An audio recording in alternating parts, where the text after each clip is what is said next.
Jaya Yamunatiravanachari Jaya Kunja Vihari Jaya Yamuna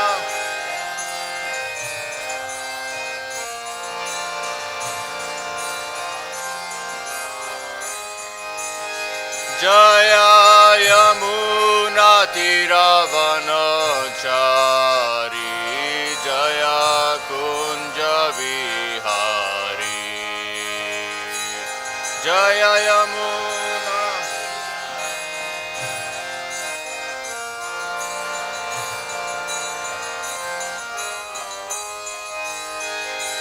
Jaya Radha Madhava Jaya Kunja Vihari Jaya Radha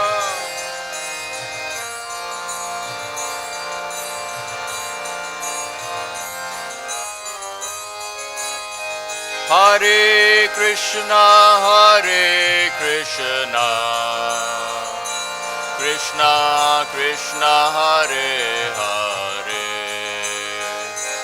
Hare Rama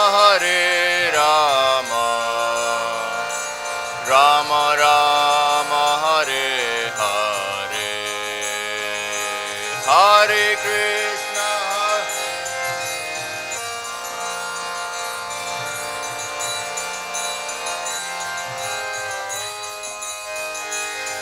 Hare Rama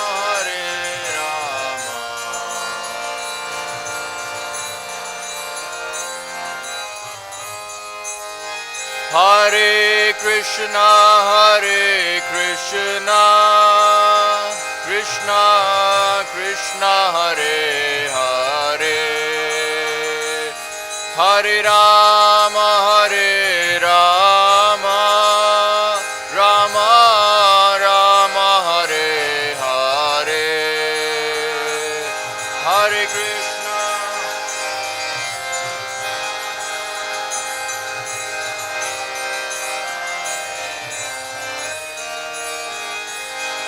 Hare Rama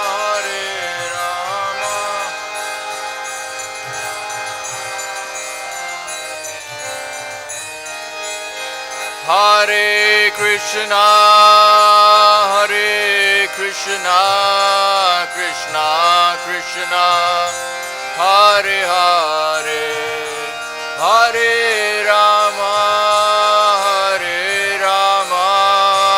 Rama Rama Hare Hare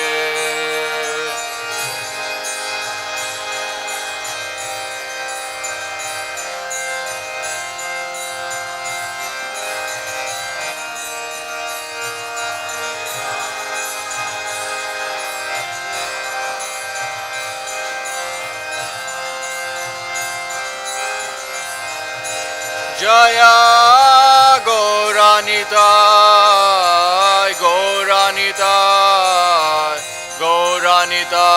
Jaya Gauranitai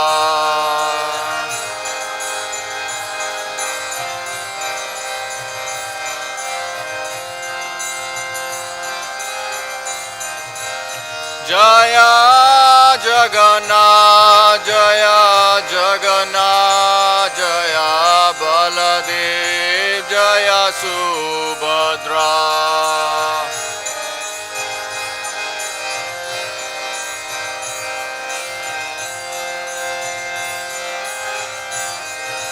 Jaya Rukmini Dwarkadish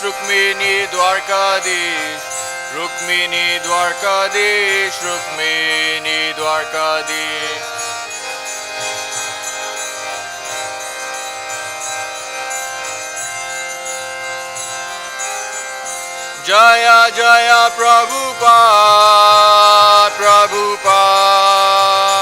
Prabhupada Jaya Srila Prabhupada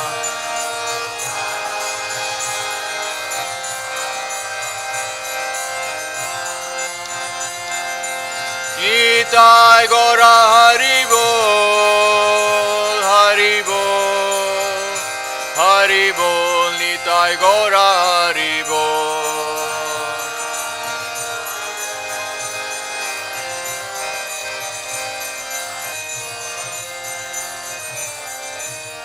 Jai Gaur Premanandi.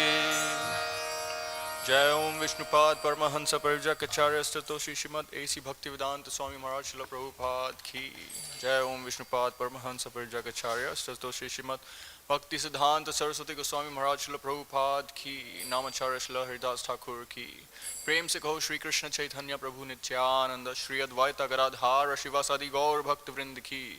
Shri Shri Radha Krishna Go Gopinath Sham Kun Radha Kun Giri Govardhan Ki. Vrindavan Dham Ki. Navadip Mayapur Dham Ki. Ganga Mai Ki. Yamuna Mai Ki. Tulsi Devi Ki. Bhakti Devi Ki. Samaveda Bhakti Vrind Ki. All glories to assembled devotees. All glories to assembled devotees. All glories to assembled devotees. All glories to Shri Shri Guru and Gauranga.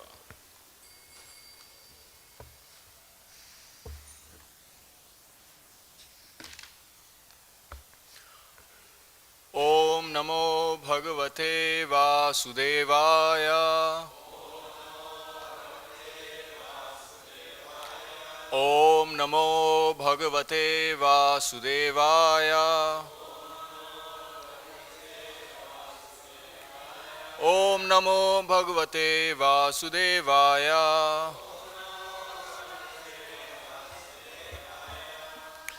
Reading from 3rd Canto, Chapter 33, Activities of Kapila, Text 14. Abhīkṣṇa, avagāha-kapiśān, jaṭilān, kuṭila, alakān, ātmānaṁ, ca, ugra-tapasā, bibhratī, cīriṇaṁ, kṛśam, abhīkṣṇāvagāha-kapiśān, jaṭilān kuṭilālakān, ātmānaṁ cogra-tapasā, bibhratī cīriṇaṁ kṛśam, abhīkṣṇāvagāha-kapiśān, jaṭilān kuṭilālakān, ātmānaṁ cogra-tapasā, bibhratī cīriṇaṁ kṛśam, abhīkṣṇāvagāha-kapiśān, jaṭilān kuṭilālakān, ātmānaṁ cogra-tapasā, bibhratī cīriṇaṁ kṛśam.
Vaishnavis.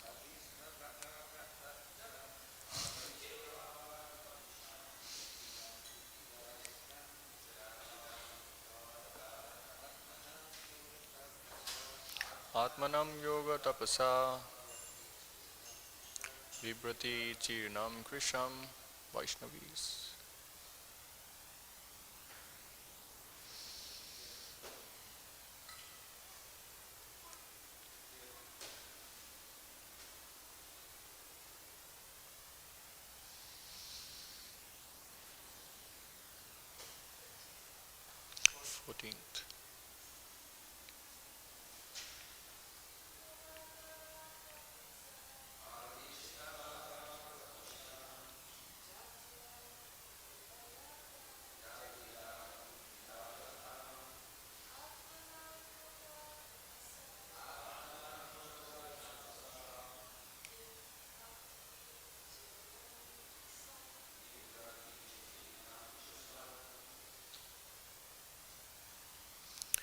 abhīkṣṇa again and again, avagāha by bathing, kapiśān grey, jaṭilān matted, kuṭila curled, alakān hair, ātmānaṁ her body, cha and ugra-tapasā by severe austerities, bibhratī became cīriṇaṁ clothed in rags, kṛśam thin.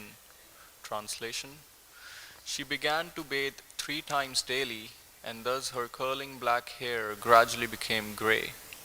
Due to austerity, her body gradually became thin, and she wore old garments. Purport by His Divine Grace, A.C. Bhaktivedanta Swami Srila Prabhupada Ki Jai. It is the practice of the yogī, brahmacārī, vānaprastha and sannyāsī to bathe at least 3 times daily, early in the morning, during noontime and in the evening. These principles are strictly followed even by some grihasthas, especially brahmanas, who are elevated in spiritual consciousness. Devahuti was a king's daughter and almost a king's wife also. Although Kardama Muni was not a king, by his yogic mystic power he accommodated Devahuti very comfortably in a nice palace with maidservants and all opulence. But since she had learned austerity even in the presence of her husband, there was no difficulty for her to be austere. Still, because her body underwent severe austerity after the departure of her husband and son, she became thin.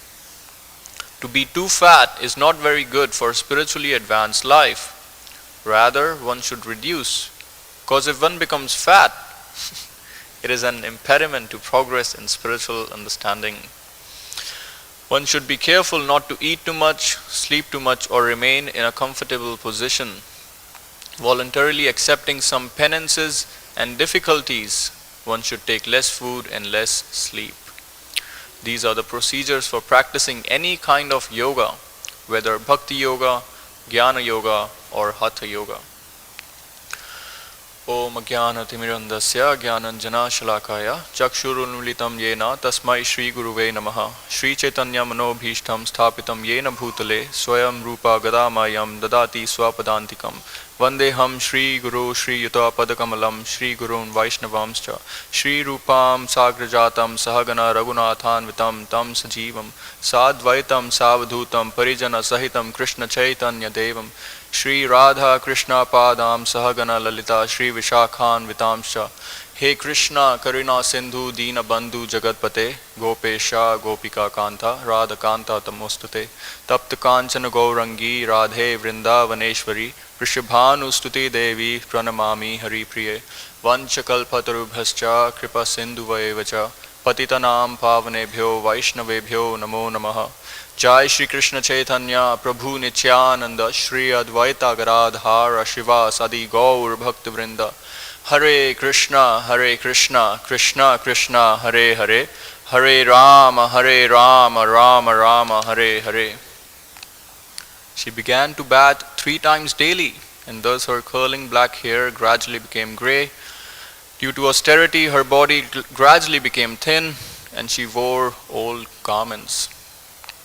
So we are towards the end of Lord Kapila's pastimes. Over the previous chapters, he has instructed his saintly mother how she can perfect her life by practicing devotional service, by practicing the lifestyle of bhakti-yoga. And now, after instructing his mother, Lord Kapila have left home, and Devahuti is by herself, as her husband had already left after giving her a son. And so Devahuti is practicing the bhakti-yoga lifestyle, as we hear, bathing 3 times daily, performing austerities, observing the rules and regulations. And it's not very difficult for her, as it is stated in the purport by Prabhupada, because for something that she was practicing even while being in the ashram of Kardama Muni, who is a great yogi. And so this element of austerity, which is, at least for me, was unheard of before I started reading Prabhupada's books.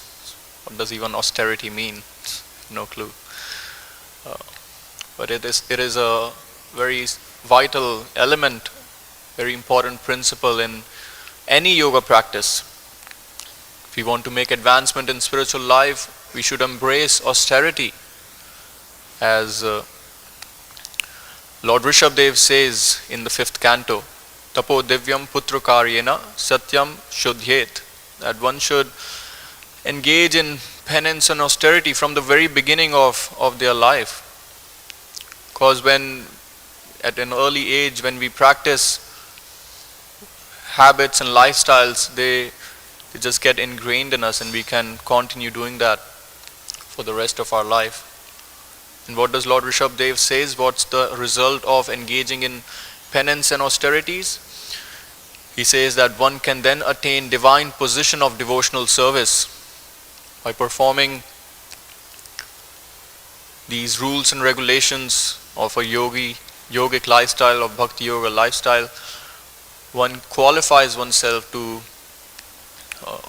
come to a position of exercising devotional service, practicing devotional service. Of course, in our own life, we can see that we weren't really performing any austerities per se of a yogi. Then how is it that we are able to perform devotional service? How is it that we are able to render such intimate, confidential service to the Lord? Of course, we understand it's the divine presence of Chaitanya Nitai, who by their causeless mercy just give devotional service even to the most unqualified persons. But in a civilized human society, which of course we don't live nowadays, people are encouraged from the very beginning of their life to practice austerity so that their hearts can be cleansed. Once their hearts are cleansed of all the dirty things, as it is said that the mind comes with six packages, or you can say kama, krodha, mad, moha, matsarya, lobha, lust, intoxication, illusion, madness, and so on and so forth. And so the whole process of bhakti-yoga is meant to cleanse our heart of all those materialistic propensities, so that we can come to a platform of devotional service.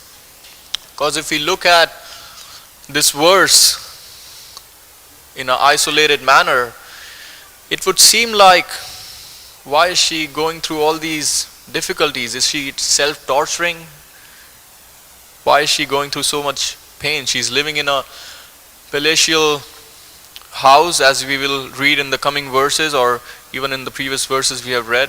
Kardama Muni, through his mystic powers, created a palace which was much more opulent than the heavenly kingdom. The inhabitants of heavenly planets would look at the house of Devahuti and be jealous. So why is it that she is not eating, wearing old garments, not taking care of herself? Is that what we have to do in Krishna consciousness? Just become a mendicant, just become a pauper on the street, just wear ragged clothes and not take care of ourselves? No, it is the objective of performing these austerities is to come more closer towards Krishna, is so that we have no hindrance in executing our devotional services, It's not that we are aiming to be austere in isolation. All the bhakti-yoga lifestyle, the principles are linked towards coming more closer towards Krishna. So we are not Voidist or Buddhist, that we have to just make everything zero, have no desires, fully detached from the world, no attachment.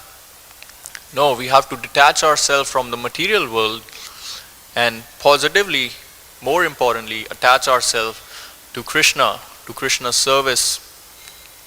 And so that's what Devahutī is performing, these austerities for coming more closer to Krishna. Of course, even in our materialistic lifestyle, in order to gain success, we perform austerity, we perform difficulties. The karmis are working so hard day and night, getting up at 6 a.m., commuting to work, coming back late. The work culture nowadays is not 9 to 5 days a week. It's 9 to 9, 6 days a week. If you get free weekends, you are fortunate. I remember when I first started working in the corporate, they just want you to become work conscious. Just like we are trying to be Krishna conscious, so they want you to be work conscious. Think how you can expand the enterprise day in and day out. You get up in the morning, okay, how can you solve that problem, get this customer, this and that, throughout 24/7 a day. And that's life for most of the people. And they are also performing austerities. All these working so hard to get, of course, some illusory material happiness. But what's the intention behind those austerities?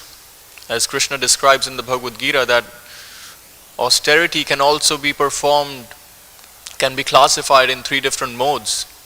And so for the karmis, their austerities are in the mode of passion, because they are performing those activities for the sake of gaining respect, getting some honor in the society. But again, we understand that kind of austerity, the results of those austerities is not permanent, is unstable. And then of course, there's austerity in mode of ignorance, just like Hiranyakashipu. He went through so much meditation, penance, standing on 1 feet for thousands of years to become the most powerful person in the universe. But what was his intention? Just wanted to harm others, he wanted to injure others. And so the austerity, Krishna says, that performed in mode of ignorance is self-torture, and it destroys and injures others. And then of course there is austerity in mode of goodness, that one performs austerity not expecting any material benefit, but doing it for the sake of the Lord. And so we have to understand that it's not just the activity itself that is important, but it is also the intention behind which we infuse our activities with are also important. So it is both our behavior aspect and our cognitive aspect, how we are, what is our intentions, what's our motivation.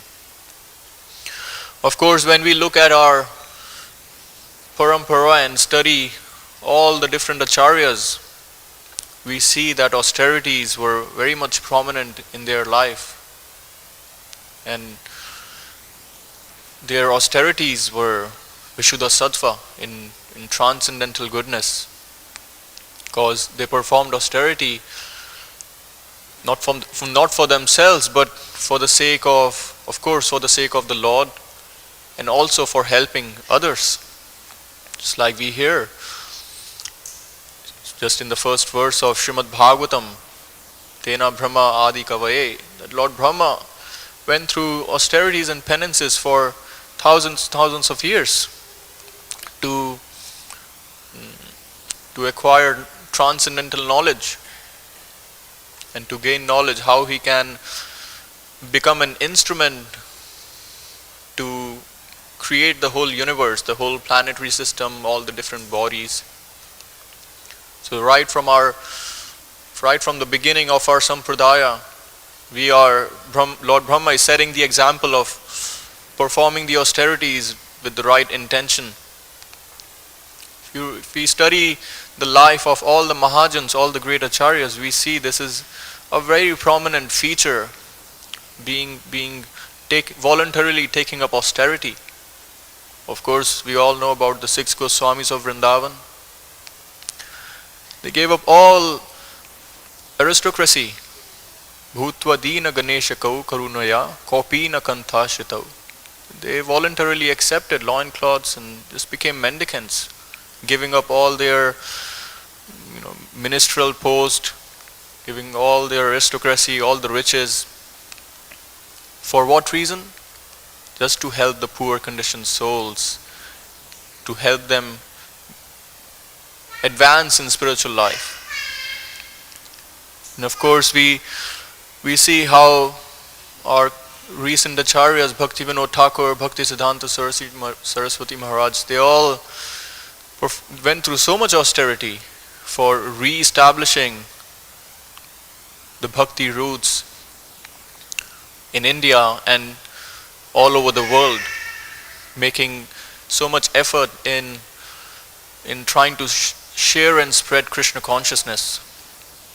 It is described how even it was very difficult for Bhaktivinoda Thakur to find one authentic, authorized copy of Chaitanya Charitamrita. That was the times he was living in, and he was living in a family which was not very favorable towards Vaishnavism. And of course the society was also didn't very much respected the whole Vaishnav culture. But he went through so much austerities and his determination and devotion to Lord Chaitanya that he set the foundation for the coming acharyas. And when we hear and study the life of Bhaktisiddhanta Saraswati Maharaj, he took a vow for 10 years to chant, I think it was 10 million names of Krishna, which approximately came about to be 196 rounds in a day. So for 10 years he was chanting 196 rounds, which would approximately take him 22 hours. The rest 2 hours he would, whatever bodily needs he would have to take care of, he'll take care of that. And why was he doing that? Because he wanted to, before he went out and started preaching, he wanted to qualify himself, because he thought that he's not qualified enough. And he wanted to immerse himself in first giving Krishna to himself before he started preaching. Of course, we understand Bhaktisiddhanta Saraswati Maharaj, as Prabhupada would say, was a ray of Vishnu who came to spread and to carry on the work of Bhaktivinoda Thakur. So for 10 years he was living like that. Not for some self-glory or for some praise or honor in the society. I mean, he was in the middle of the forest. Nobody even knew where he is. But he was performing these austerities for the mission of Lord Chaitanya. And even after that, when he started preaching, there were so many difficulties that he had to go through. It's like one time the caste brahmanas, they tried to kill him because he was just disintegrating the false conception of Brahmana by birth, and that was putting the caste Brahmana's position in danger. So they tried to kill him. So he had to put his life at risk to carry on this cult of Lord Chaitanya, as Prabhupada would say. Of course, Prabhupada uses Victorian English, so the word cult has a different intonation as it is used nowadays.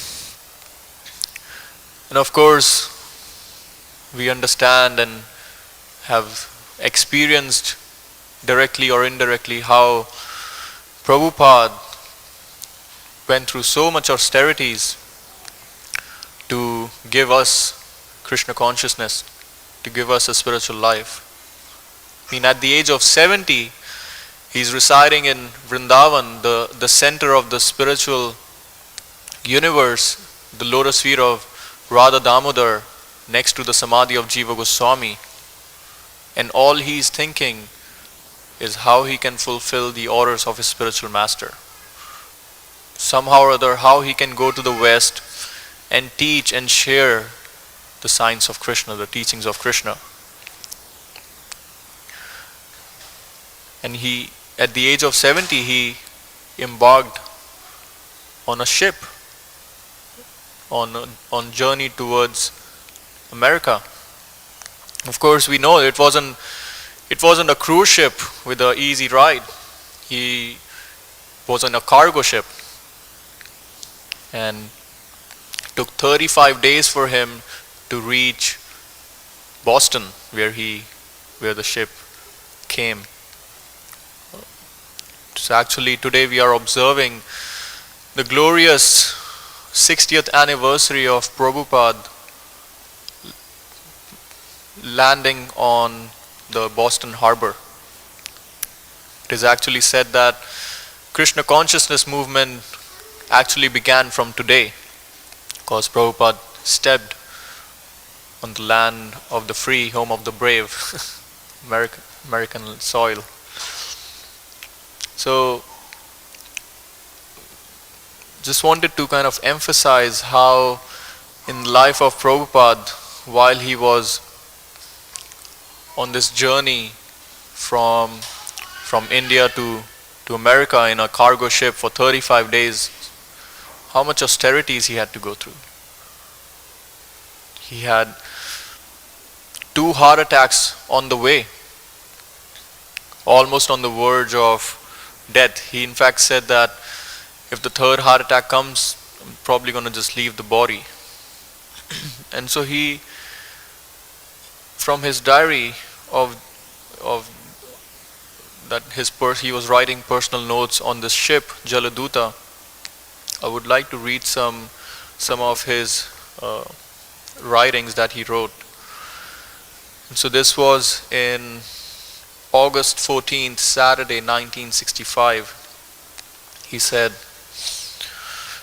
"I do not feel any jerking whatsoever, but on reaching the Bay of Bengal, there is tilting of the ship and little rolling also. The roughness increased gradually on the upper Bay of Bengal, and I feel seasickness. There was vomiting tendency and dizziness, and I felt uncomfortable the whole day and night." And this was just the beginning. Then he writes, August 24th, "I take my meals once only, but today I could not take my full meals also, although I was fasting yesterday, and I'm feeling uncomfortable." And so, even before he started his preaching project, his preaching mission of sharing Krishna consciousness in America, in the West, he was already undergoing so many difficulties and austerities. Of course, you will read in Leelamrita how for his whole life, especially after he met his spiritual master, he was always meditating and thinking how he can share Krishna consciousness in the English language, just to he was doing printing, publishing, writing and distribution. Everything on his own. Coming back to his notes in the diary, on August 31st he just writes 2 sentences. He says, passed over a great crisis on the struggle for life and death. So this is still on the ship. And he says a separate statement has to be written on this crisis area. And later on, he describes how during that time he had 2 heart attacks for like consecutive days.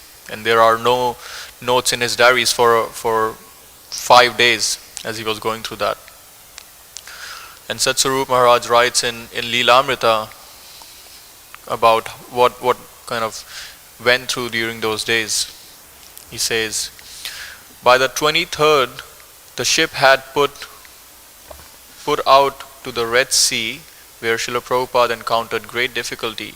He noted in his diary, rain, seasickness, dizziness, headache, no appetite, vomiting. The symptoms persisted, but it was more than seasickness. The pain in his chest made him think he would die at any moment. In 2 days he suffered 2 heart attacks. He tolerated the difficulty, meditating on the purpose of his mission. But after 2 days of such violent attacks, he thought that if another were to come, he would certainly not survive. So just look how Prabhupada went through so much austerity, so much difficulty, just to give us Krishna consciousness, just to give the people in the West Krishna consciousness. And they don't even want it. That's the interesting thing, that Prabhupada is carrying on the lineage of Lord Chaitanya, Lord Nityananda, that they are just giving the highest treasure of spiritual life to the people who don't even want it, who don't even understand who is Krishna. But they are giving the love of Krishna to them. So similarly, Prabhupada just really focused, one-pointed focus. No matter what happens, I have to fulfill the orders of my spiritual master. And at the age of 70, again imagine, maybe it might be difficult for all the young devotees to imagine this, but there was one gentleman, a parent of a disciple back in the 70s, and he said that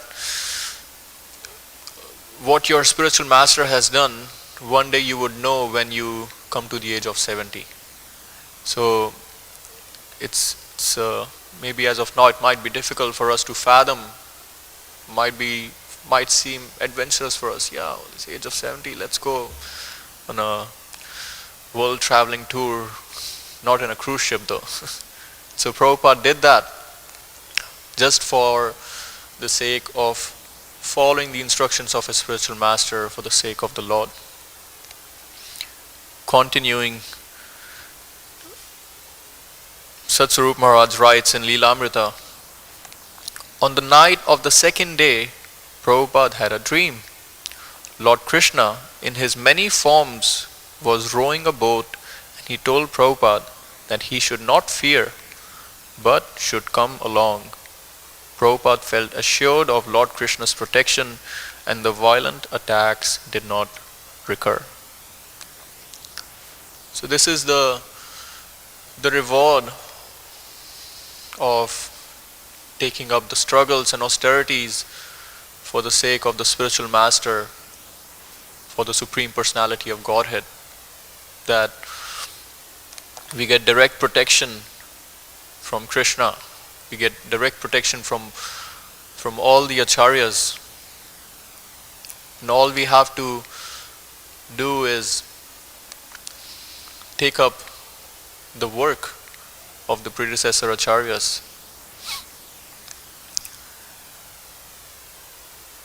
Prabhupada writes in his diary later on, September 10th, 1965, on a Friday, Today the ship is flying very smoothly. I feel today better. I'm feeling separation from Sri Vrindavan and my lords Sri Govinda, Gopinath, Radha, Damodar. The only solace is Sri Chaitanya Charitamrita, in which I'm tasting the nectarian of Lord Chaitanya's Leela. I have left Bharat Bhumi just to execute the orders of Sri Bhakti Siddhanta Saraswati in pursuance of Lord Chaitanya's order. I have no qualification, but I have taken up the risk just to carry out the order of His Divine Grace. I depend fully on their mercy, so far away from Vrindavan. So this is our heritage, this is our inheritance from Prabhupada and the Parampara. He is passing on this struggle of sharing Krishna consciousness with others. Of course, nowadays we have got it pretty good. In 21st century, we have so many beautiful temples, kirtan, Krishna prasadam, so many saintly devotees who we can take their association from. We don't have to put our life to risk, at least in America, to just go up to anyone and give them a book, teach them about Krishna. But this is what our parampara had to go through, so many difficulties and austerities to give us Krishna consciousness. And even when Prabhupada came here after that 35-day journey in the cargo ship, we read that for a whole 1 year he had no success. He was just by himself, alone, wandering in the streets of New York, somehow or other going to this yoga school, holding this event, cooking by himself, cleaning by himself, giving talks, chatting with people, everything on his own. For 1 year, he was just doing it by himself. And it is described how Prabhupada went multiple times back to the cargo company, the shipping company, asking when will the ship go back to India, thinking that maybe he should return. But somehow he just persisted, and we see the result of that persistence. And so that's the interesting element in the life of great souls, which we also see even all the disciples of Srila Prabhupada, how they have sacrificed their lives and have devoted their energies for pleasing their spiritual master. We have glorious examples in New Dwarka here, and the first generation of Srila Prabhupada disciples have done their fair share. Of course, they will never feel that they have done enough. But now it is time for the second generation to take up that weight, pass on the baton to the second generation, so we can carry on the Sankirtan movement, carry on Prabhupada's mission with the intention, not for self-glorification, not that I can be famous in the world, in the society, but with the intention that we can please our spiritual master, we can please Prabhupada and the Parampara, and get a drop of mercy, get a drop of taste for chanting Hare Krishna and hearing about Krishna. And so there are so many lessons that we can learn and meditate on today as Prabhupada lands on the Commonwealth Boston Harbor. We can meditate on how we can perform austerities but with the sole intention of pleasing Srila Prabhupada. How we can go out of our way, get out of our comfort zone to please the parampara, to please our spiritual master. Just one last point I would like to make in the life of Srila Prabhupada is that no matter how much he did, he was always getting out of his comfort zone. I think it was in 1970s when Prabhupada had established New Dwarka, Los Angeles as his Western headquarters, and everything was going so nicely. He would go out on walks at Venice Beach, translate, and so many devotees were joining. But then, under the instructions and orders of Rukmini Dwarkadish, Prabhupada decided to just go to India and start the Krishna consciousness movement over there, or restart the Krishna consciousness movement. Although he had everything nicely settled in the West, he was just taking so much risks, getting out of his comfort zone. Of course, his whole life was filled with struggles and austerities, but again we understand when those austerities were not the austerities as non-devotees perform in their life. And for a pure devotee, the austerities are like the blow of flowers from the Lord. Like they don't really see it as a struggle, they just see it as their love that they are expressing for fulfilling the desires of their beloved. And so with this meditation, we can thank Srila Prabhupada for taking up so much risk, putting his life at risk for giving us Krishna consciousness. And with that, we'll stop here. Srila Prabhupada ki jai. Thank you. Hare Krishna.